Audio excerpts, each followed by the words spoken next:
Hello, everyone. This is Mike Belbauer from the Flagler County Drug Court Foundation. And shortly, I'll be bringing to you a very special guest that we have on today. So I'll be right back with you.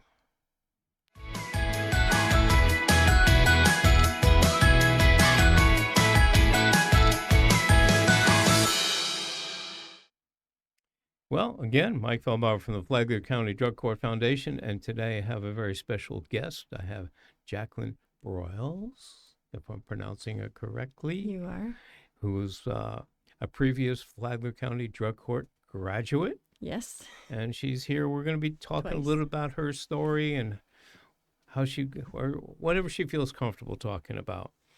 Her time in the drug court, how that, if it's helped her, if she feels it's helped her get to where she is, and I know she's doing very well now. One of the cool things about working on our side here is we get to see them when they come in, and then we get to see them when they go out, and even better yet, we get to see them later on and see how well they're doing after they graduate. So, Jaclyn, welcome. Thank you for joining us today.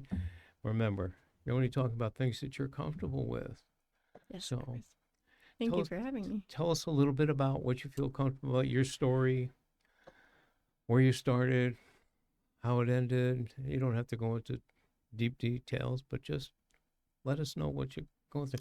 Remember, we're here to encourage other people. Absolutely. Experience, strength, and hope. I try to keep it to the positive. There's just so much of my story. Where do I begin? I guess you want me to take back to when I was a kid, or are we just going back to drug court, or where? You can start anywhere. You can start anywhere you want. You can start with what brought you into drug court. Okay, and then you can go back and forth from there if you wish. Perfect. That's a great idea. It was actually my first thing listed. I came into drug court because I had been on probation previously while I was pregnant with my son. I was sober when I got pregnant, and I was so close to being done with probation. I had like 2 or 3 more months, and like everything was going perfect, and I went and know the terminology to use. I made the mistake. I made some mistakes, and unfortunately, and then I ended up going on the run while I was pregnant because I was scared that I'd be in jail while I was pregnant. And it was a terrifying experience. I didn't get to go to the doctors like I should have. Just a lot of things. I guess I say this because my choices were such that I was terrified when I had my son. I didn't know what was going to happen. And then I happened to be with a friend one time while I was still on the run, and I was about to pop, like 36 weeks pregnant, and 34, 32, I don't know. And this girl goes shoplifting, and I went in, and I'm looking at a few things. Like, we were in there together. She knew she wasn't supposed to be doing that with me there, but, you know. Anyway, she got caught, and then she wouldn't leave, so she kept insinuating I'd come with her. So, of course, they took me also. And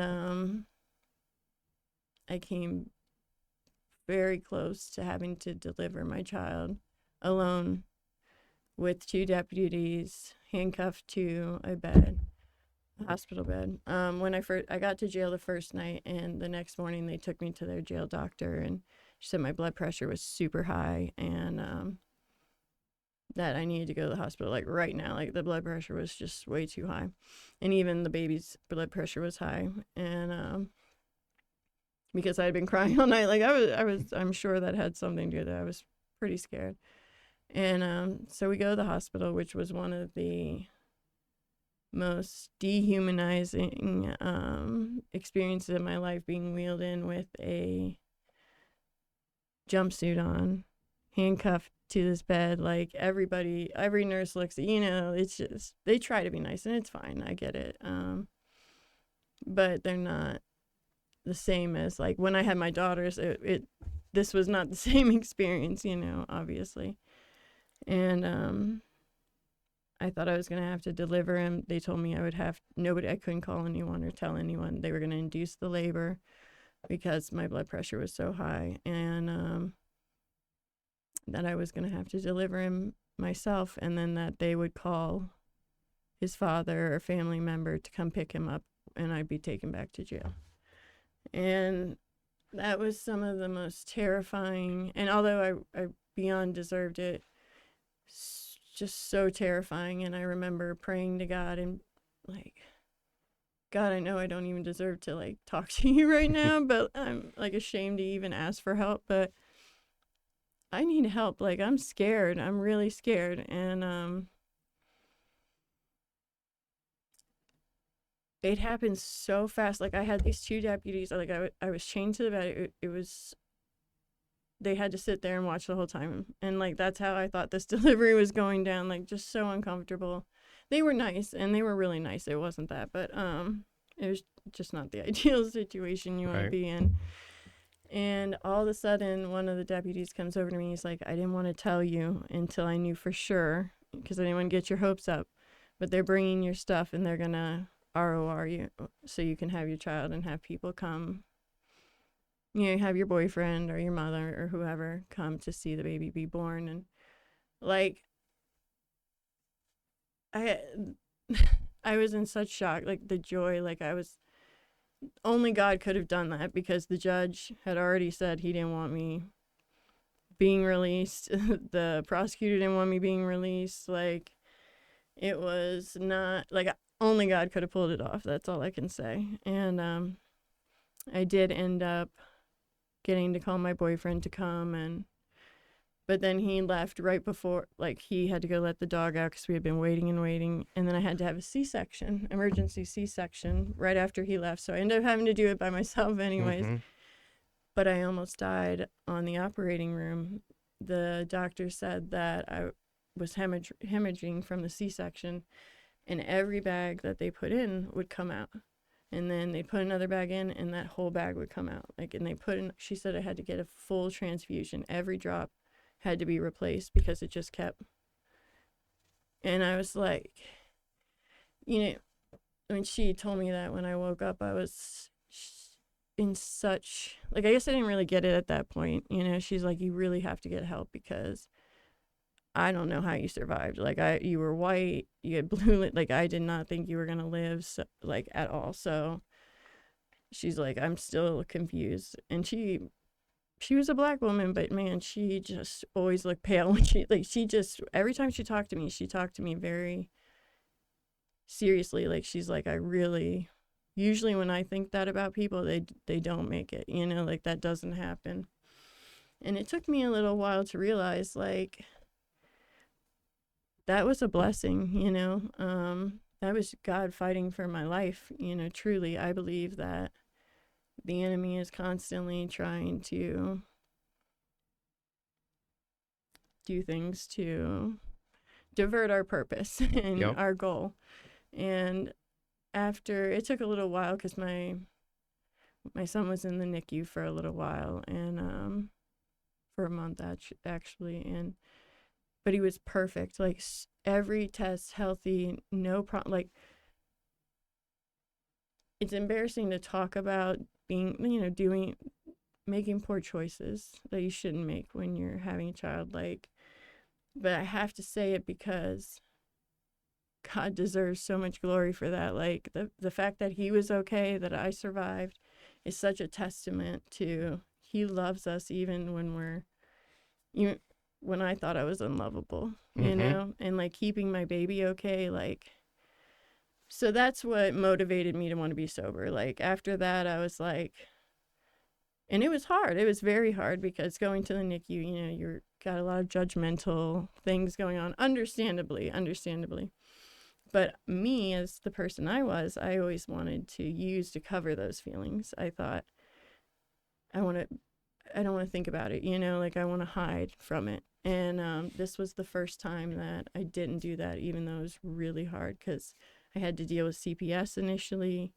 and God sorted that out so easy. I mean, it was just like everything fell into place when you do the right thing, like, and you really want to, it just falls into place. And so when I did finally go back to court, the judge was obviously upset that I had been on the run, and I thought for sure they were going to send me away. And I had just had my son. I was like, did not want to be separated from our family, and because I'd already made such a mess out of that. But Don and Mr. D gave me a chance. And when they said that they would give me a chance, because I had been through this case, it started as a Marchman Act and turned into a felony, and this, that, the, you know how that. And even before I had a felony or anything, I tested negative for Stuart Marchman, and they sent me to a permanent rehab. Like, they finished the Marchman Act and actually sent me to a 6-month rehab, even though there weren't drugs. So I was like, how are these people going to believe me when I did mess? You know, like, they're definitely going to send me away. But they didn't. And when that happened, I was like, I'm not going to let these people down. Like, even though it's hard for me right now, like, and whatever, like, I knew I wanted it so bad. And I was like, someone gave me a chance. No one had ever given me a chance like that. I remember that day in court because I was there when you came back and had this last thing. Oh yeah, I was there. And that again gives us the opportunity to see people in the early stages of the recovery portion and where they are now. And I remember, you're talking about being nervous today. This is nothing compared to what you were that day. Oh, I know. And the team had already made, after Mr. D had already talked to you at the jail and all this other stuff. So the team made a decision that they believed that you would be a good candidate for the drug court program. And that's where we went on from that point on. Yeah. So I think you did well there, didn't you? Very. I mean, I think also because they gave me that gift of being able to stay home with my family, because I just had that baby, and my boyfriend, like, we're still working things out because he was, you know, it didn't go over well, needless to say. But so I was so grateful. I was so grateful that I was like, I'm going to do anything and everything I can to get this right, you know, and I'm going to get everything I can out of it. And I loved it. And I saw the difference in people, because the first time I was in drug court, I was like a lot of them. Like, it was in 2010. I was young. I was 20 years old. I was like, not just getting through it. You know what I mean? Like, I did try, and I really but I always had that reservation back then. Well, when I turn 21, I'm going to go to a bar, and when I have to have a drink, and like, I haven't drank a million times before, you know, but I wanted to do it. Like, and it's those little reservations that, you know, I'm glad not to have now. Like, I feel like I've tried everything, and this time, drug court, I was like all in. I was all in. Anything I could do, any classes I could take. Like, I loved the occupational ones. I can't think of her name that does this, but she's so good. Kelly, yes.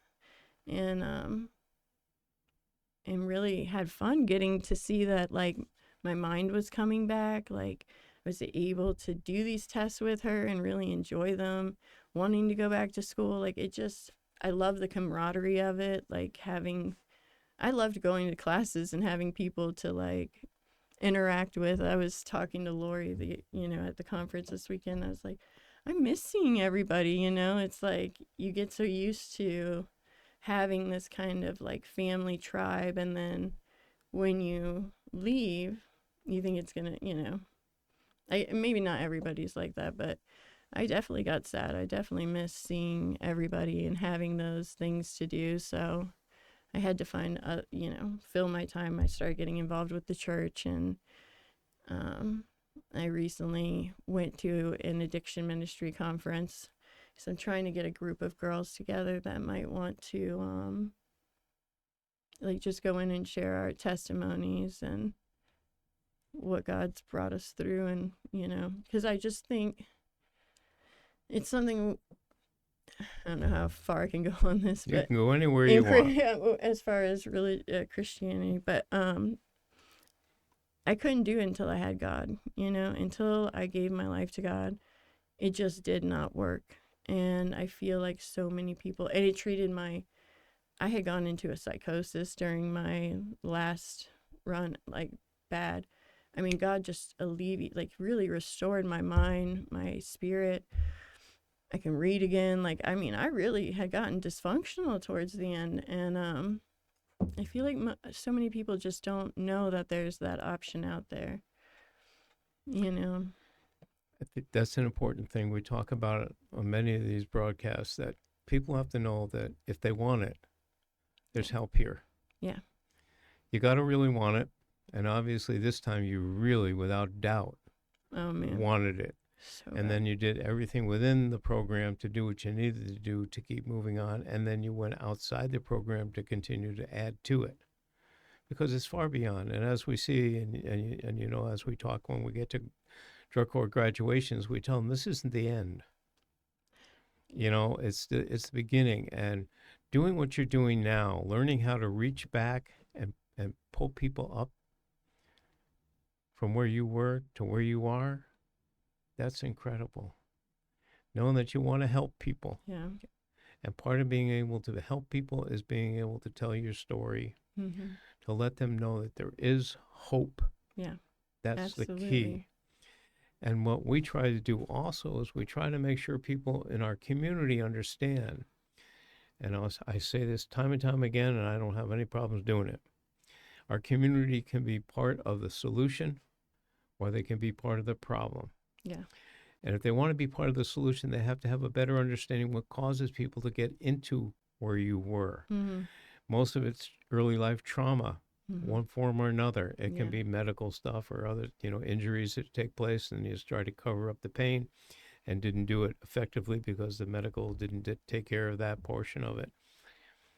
But we have to stop looking at people that are in recovery, that want recovery, as they're not just back alley dumps. Right.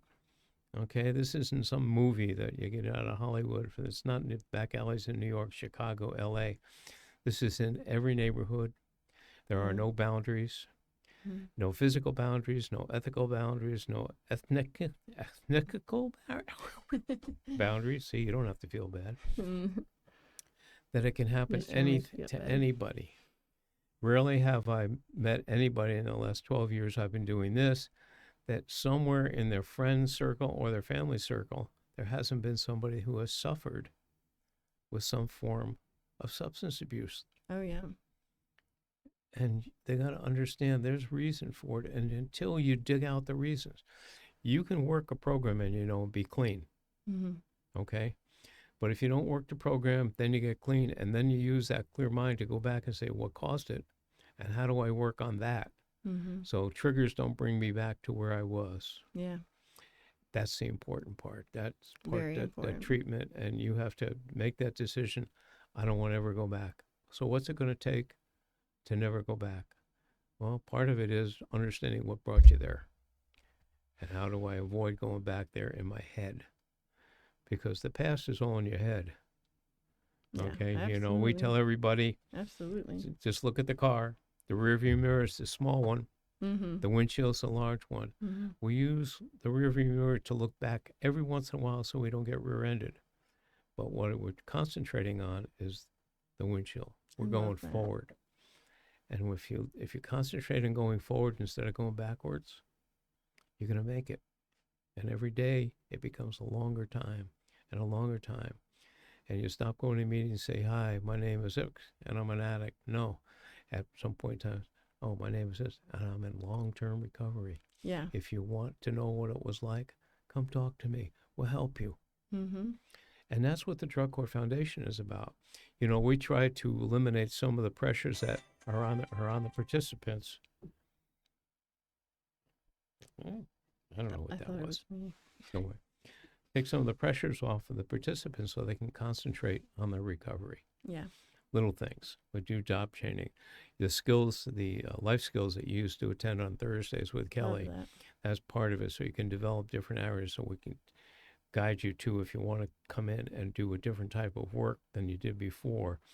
If you want to start your own business, we can help you start your own businesses. All kinds of things that will bring you to another place instead of going back to where you were. Yeah, And that's so very important. So it is. your feeling on, was drug court a good thing for you in general? For me, it was an excellent thing. I absolutely needed that. I needed that time of accountability. I really liked having that accountability, because even though I really wanted it, it's just a nice reassurance to know, like, you're gonna be, you're gonna be tested. So don't, like, it was just a little extra layer of protection. And Mm-hmm. plus, I got to meet people, and getting therapy obviously was super helpful. And I met Nicole. I met a lot of nice people. Sorry, I shouldn't say name, but I met a lot of nice people, and I hadn't had like genuine friendships in a long time, or even interacting with Don or Mr. D, having like trusting them and them actually caring. Because I've been to many treatment facilities. I've been, whatever, and therapists, and they don't genuinely, like, at least I never got the feeling that they genuinely cared the way I felt cared about here. Like, from that first meeting, I was like, I was such a mess that day because I thought for sure I was going away. So I really went overboard. But and I mean, because they did say that in the beginning, they said, Judge, it was like, you're going. But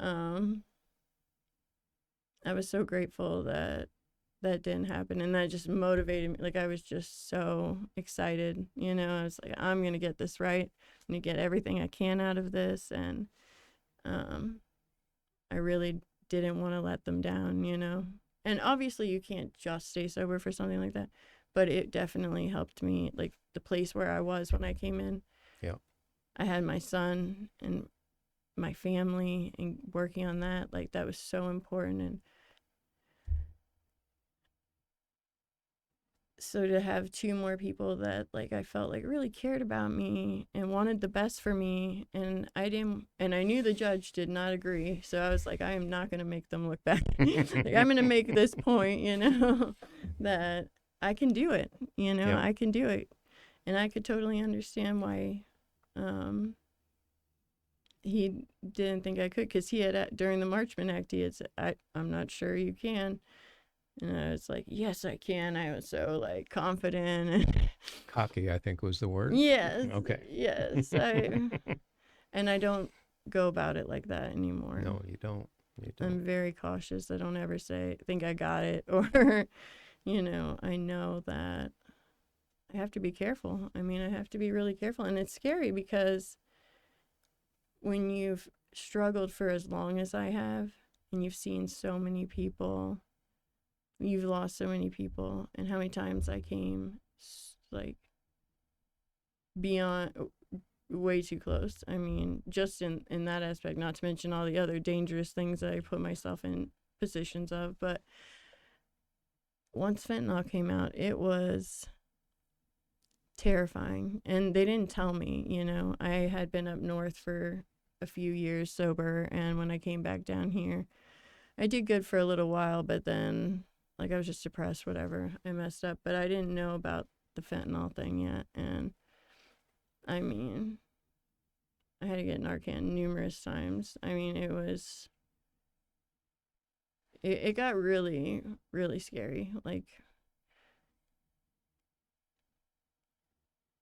I can think of this one time, my mom, she's a woman of God beyond all measure. I know if I did not have her with all of her prayer warriors praying for me all the time, I probably wouldn't be here. Like, this woman prayed for me.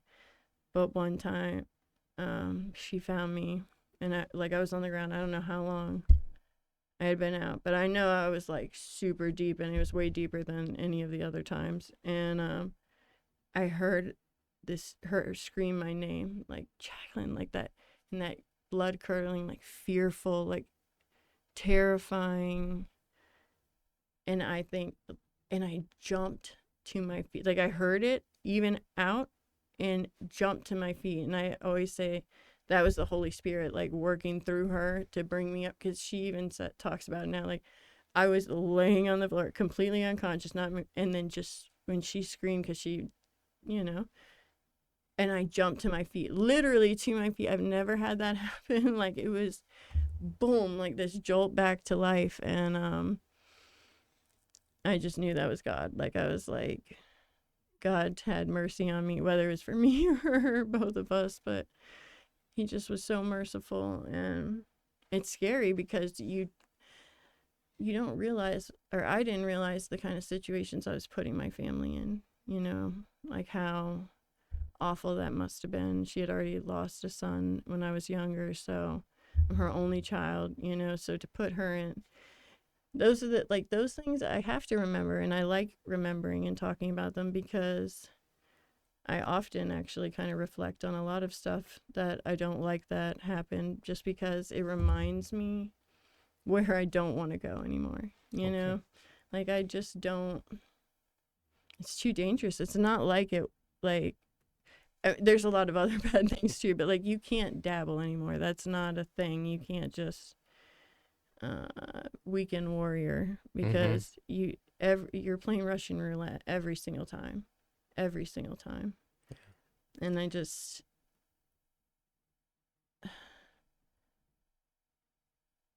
don't know. It's hard to say because you get that kind of like survivor's guilt when someone you're with, passes. You did the same stuff, but one person goes and you don't like. And what could I have done differently if I had been there? Like things like that. And I think, what was God's purpose? Like he has to have a purpose because I just can't imagine why else he would have seen me through all of the things that he did. Okay. Well, that's what I'm hearing from you. That's kind of obvious. Okay. His purpose for you now. Okay. And he never put you in those positions. No, oh no, Okay. that was me. But his purpose now is for you to use what you've learned to help others. Yeah, And that is really the key.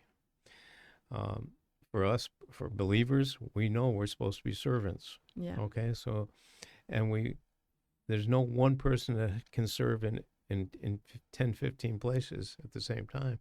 So you have to know what your ability is to do and your skills and the gifts that he's given you to use.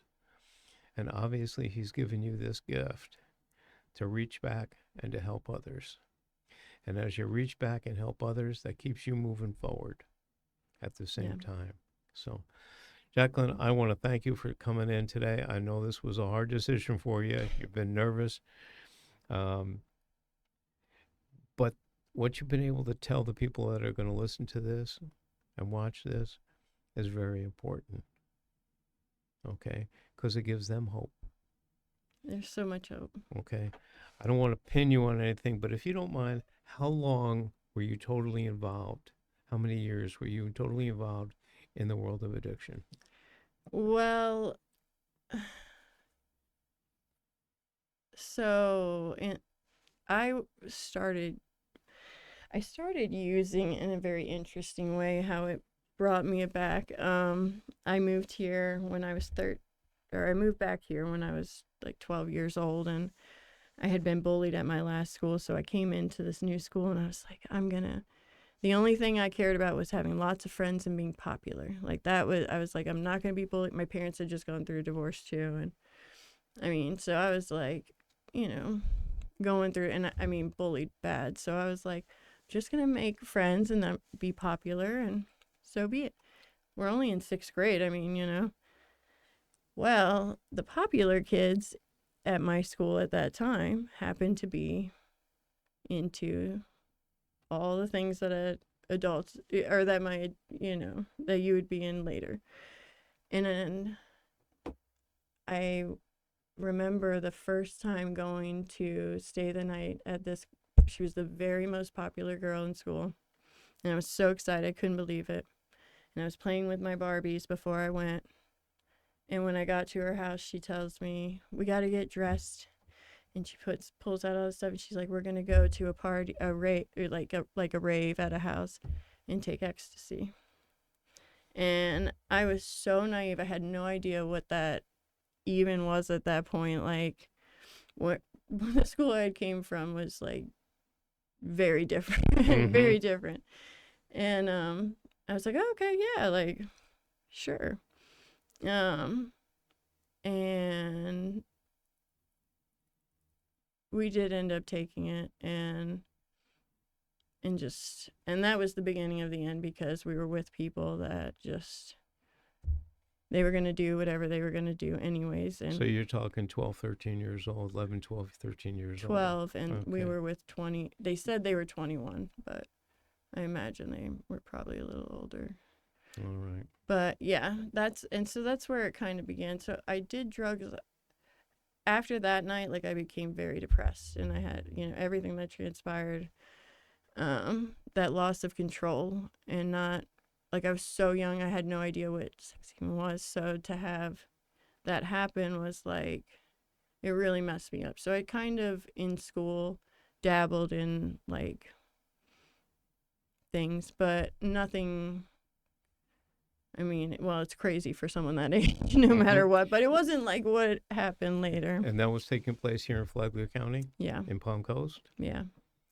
See, that's what some of our people in the community need to know, that it's here. Yeah. We can't eliminate it, but we sure can reduce it. If we spend time at it and getting to understand what's happening in our community, what's going on. So, again, I'm going to draw this to a close here. I want to thank you for taking the time. I know how nervous you've been to do this, but I do believe that those who will get to watch this will get benefit from it and will help them. And that's what we're all about. So again, thank you very much. Thank you Be for blessed. having me. Anytime. What can have you come back? Now it's not so bad. No, it wasn't bad at all. That went really fast. I can't even believe well, that. we've been on the air for a half hour. Really? Wow. So, yeah, we'll have you come back again in the future. We'll talk some more about it. And we'll get out there and we'll help some people. That's okay. That's the plan. That's the plan. That's the goal. So, again, this is Mike Feldbauer from the Flagler County Drug Court Foundation, coming to you from Flagler Voice podcast studio here in Palm Coast. Hope you all having a great day. Listen up. When you get this, share it with your friends. It's so important for people to hear it and see it. All right? Thank you.